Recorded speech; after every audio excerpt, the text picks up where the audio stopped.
মানুষ বলেন প্রেমে অনেক শক্তি আছে, আর এটা সত্যিও বটে।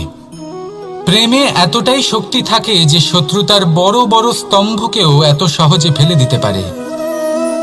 কিন্তু আপনি দেখে থাকবেন, যারা অধিক শক্তিশালী হন তারা দুই ধার সম্পন্ন তরোয়ালের মতো হন। কারণ এই প্রেম যদি আচরণে থাকে, মনে থাকে, বিচার বুদ্ধিতে থাকে, তাহলে তা শুভ হয়। এই প্রেম সৃজন করে।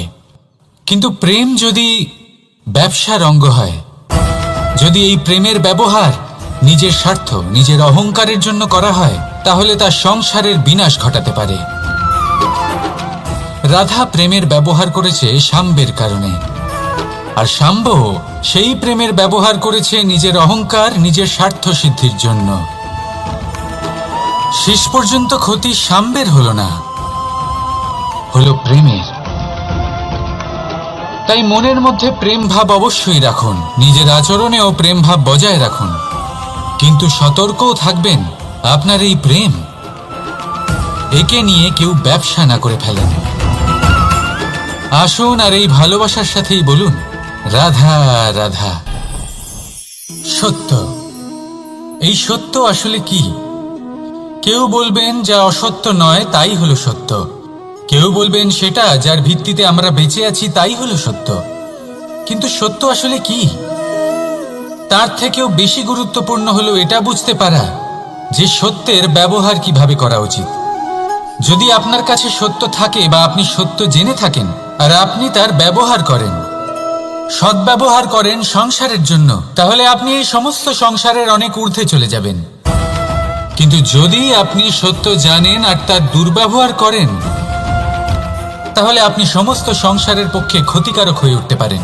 তাই মনে রাখবেন, সত্য যতটাই কোমল, অর্ধ সত্য হলো ততটাই কঠোর। এই অর্ধসত্য সমস্ত সংসারের বিনাশ ঘটাতে পারে। সেই জন্য জীবনে সত্যের বিষয়ে সম্পূর্ণ সত্য জানতে শিখুন, এ হলো অত্যন্ত গুরুত্বপূর্ণ। এই সত্য তার নিজস্ব দাবি হলো আপনি সাবধানে থাকুন। তাহলে আসুন আর আমার সাথে ভালোবেসে বলুন, রাধা রাধা। পঞ্চমহাভূত, জীবন রচনায় এর অবদান অনস্বীকার্য। এই পঞ্চমহাভূত আসলে কি? জল, বায়ু, অগ্নি, মাটি আর আকাশ। এবার শুধুমাত্র জীবন রচনায় এর অবদান আছে তা নয়, শুধু শরীর রচনাতে এর যোগদান আছে তা নয়, বরং এরা হলো আমাদের জীবনের সবথেকে বড় শিক্ষক। এবার আপনারা সকলে চমকে যাবেন, হয়তো আপনারা এই দৃষ্টিভঙ্গি দিয়ে কখনো দেখেননি। আমি আজ আপনাদের বোঝাবো। এদের মধ্যে সবথেকে বড় তত্ত্ব জল। এ আমাদের কি শেখাচ্ছে? এই জল, এর নামই হলো জল, কিন্তু এ কখনোই আমাদের জ্বালায় না, আমাদের জ্বলনের কারণ হয় না। তাহলে কি করে? আমাদের তৃষ্ণা মেটায়, আমাদের শীতলতা প্রদান করে, জীবন দান করে। এর দ্বারা আমরা কি শিক্ষা লাভ করি? যে আপনার উৎপত্তি যেখান থেকেই হোক না কেন, আপনি যেখানেই জন্মগ্রহণ করুন না কেন, আপনার কর্ম সর্বদা শ্রেষ্ঠ হওয়া উচিত। আপনি জলকে যে কোনো পাত্রে রাখুন না কেন, সে সেই অনুসারেই নিজের আকার ধারণ করে নেয়। এর দ্বারা আমরা কি শিক্ষা পাই? এই শিক্ষাই পাই যে যে কোনো পরিস্থিতিতেই নিজেদের মানিয়ে নিতে হবে, নিজেকে সেরকম করে নিতে হবে। যে দেশেই থাকি না কেন, যে স্থানেই থাকি না কেন, যে পরিস্থিতিতেই থাকি না কেন, যে ব্যক্তির সাথেই থাকি না কেন, আমাদের সুখময় হয়ে জীবন অতিবাহিত করা উচিত। দেখুন, আমাদের কত বড় একটা শিক্ষা দিল এই জল, যা আমরা কোনোদিন দেখতেই পাইনি। নিজেকে জলের মতোই করে তুলুন। সুখের ধারায় স্বাচ্ছন্দ্যে প্রবাহমান হতে থাকবেন আপনি। নিজের আকারকে ভেঙে ফেলুন, নিজের সীমা লঙ্ঘন করুন।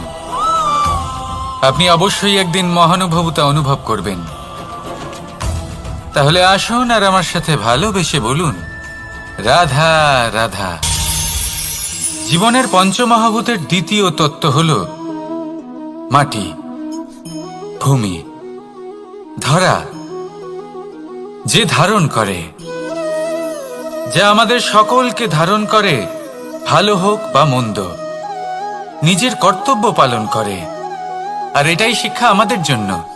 আমাদেরকেও আমাদের সকল কর্তব্য পালন করতে হবে, তা সে আমাদের নিজেদের প্রতি হোক, আমাদের পরিবারের প্রতি হোক, সমাজের প্রতি হোক বা ঈশ্বরের প্রতি। এই শিক্ষা আমাদের মাটি দিয়ে থাকে। এ আমাদের পদতলে পিষ্ট হয়েও তার বদলে আমাদের বনস্পতি প্রদান করে। অগ্রসর হতে পদক্ষেপ নেওয়ার সময় আমরা পা দিয়েই ধরিত্রীকে পিছনে ঠেলি, কিন্তু এই মাটি আমাদের ঘৃণা করে না। সে আমাদের পরবর্তী পদক্ষেপের জন্য অপেক্ষা করে আর স্বাগত জানায়। আর হয়তো সেই জন্যই এই ধরাকে আমরা ধরিত্রী মাতা বলে থাকি। আর তাই এই পদবি, এই সম্মান, এই ভালোবাসা এর আকার বা এর ভারের জন্য একে প্রদান করা হয় না, প্রদান করা হয় এর স্বভাবের কারণে।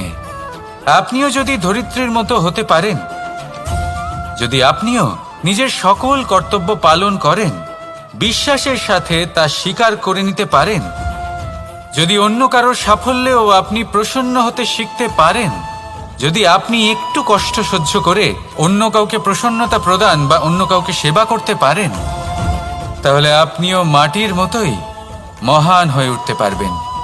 তাহলে আসুন আর আমার সাথে ভালোবেসে বলুন, রাধা রাধা। জীবনের পঞ্চমহাভূতের মধ্যে একটা তত্ত্ব হলো বায়ু। বায়ু যাকে কিনা দেখা যায় না, বরং তাকে কিন্তু আমরা অনুভব করতে পারি। আর একে সব থেকে বেশি অনুভব করতে পারি তখন যখন বায়ু কম থাকে। বায়ু যদি লুপ্ত হয়ে যায়, তাহলে তখনই আমরা বুঝতে পারি যে বায়ু তো নেই, এ তো সমস্যার ব্যাপার। এবার এই বায়ু দ্বারা আমরা কি শিক্ষা পাই? এই বায়ু আমাদের এই শিক্ষা দেয় যে আমাদের কখনোই অহংকার করা উচিত নয়। আমরা সকলেই কখনো না কখনো চাই যে আমাদের শ্রেষ্ঠতা, আমাদের যোগ্যতা, আমাদের মাহাত্ম্য এই সংসার বুঝতে পারুক। আর নিজের মাহাত্ম্য প্রমাণ করার জন্য শক্তি দেখানোর কোনো প্রয়োজন নেই। কারণ যখন কোনো ব্যক্তি, এই সমাজ, এই সংসার আপনাকে নিজের থেকে দূরে করে দেবে, আপনার থেকে দূরে চলে যাবে, তখন আপনার মাহাত্ম্য কি তার আভাস সে নিজে থেকেই অবশ্যই পেয়ে যাবে। আপনার কিছুই করার প্রয়োজন নেই। বায়ুর মতো হয়ে উঠুন। বায়ু যার কিনা কোনো ভার নেই, কিন্তু যখন সময় আসে, যখন সে তুফানের রূপ নেয়, তখন অত্যন্ত বড় বড় বিধ্বংসী কাজ সে করে ফেলে। আর তখন এর শক্তির কোনো তুলনাই হয় না। বায়ু যে নিজের সঞ্চালন দ্বারা পৃথিবীকে প্রাণ দেয়, নিজের পরিবহন দ্বারা এই মেঘ সৃষ্টি করে, এই ধরিত্রীর তৃষ্ণা নিবারণ করে। বায়ুর মতো যদি আপনি হয়ে উঠতে পারেন, তাহলে হালকা হয়ে যাবেন, ওপরে উঠতে পারবেন এই সংসার, এই ভৌতিকতা, এই মোহ মায়া থেকে। আর তখন আপনি বুঝতে পারবেন যে প্রেম কাকে বলে। তখন আপনি বুঝবেন যে দান করাই হলো জীবন। তাহলে আসুন আর আমার সাথে ভালোবেসে বলুন, রাধা রাধা। জীবনের পঞ্চমহাভূতের মধ্যে একটা তত্ত্ব হলো আকাশ। আকাশ যা কিনা নিরাকার, যার কোনো আকার নেই। আকাশ যা হলো অনন্ত। আর আমাদের সবসময় মনে হয় যে এই আকাশ আমাদের সাথে জড়িয়ে রয়েছে। কেন? এবার এই আকাশ আমাদের জন্য কি না করে? আকাশ আমাদের ওড়বার স্বাধীনতা দেয়। আকাশ মেঘকে ধারণ করে যাতে আমাদের তৃষ্ণা মিটতে পারে। এই আকাশ সূর্য এবং চন্দ্রকে তার যথাস্থান দেয়, যাতে আমরা প্রকাশও পেতে পারি, আবার অন্ধকারও, যাতে আমাদের জীবনে সামঞ্জস্য বজায় থাকে। আকাশের থেকে অনেক কিছুই শেখার রয়েছে। যদি আমরাও আকাশের মতো হতে পারি, আমাদের আপনজনদের সেই স্বাধীনতা দিতে পারি যাতে তারা উঠতে পারেন, যাতে তারা নিজেদের স্বপ্ন পূরণ করতে পারেন, যার ফলে তারা নিজেরাই এই জীবনকে অনুভব করতে পারেন, নিজের পায়ে দাঁড়াতে পারেন, তাহলে ভাবুন আমাদের অস্তিত্ব কতটা বড় হয়ে যাবে।